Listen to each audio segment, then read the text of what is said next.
ឥឡូវនេះកូនក៏បានធំអស់ហើយកូនហើយធ្វើជាបងប្អូននឹងគ្នាកូនត្រូវតែចេះស្រឡាញ់គ្នា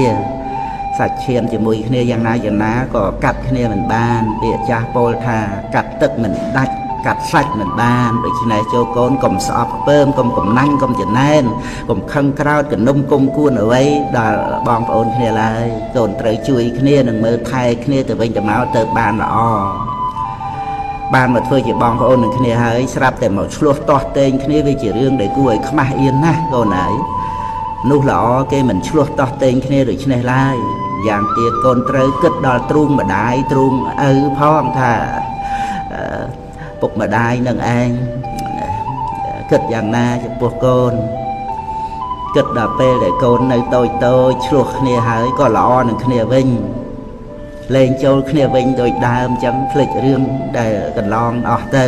ហើយក៏ស្រឡាញ់គ្នាព្រមព្រៀងគ្នាមានអ្វីធ្វើក៏ជួយគ្នាល្អណាស់កូនមានរឿងខ្លះ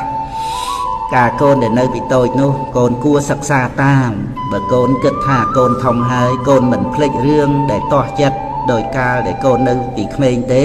តែកូនត្រូវកុំប្រកាន់គ្នាកូនហើយស្វាមី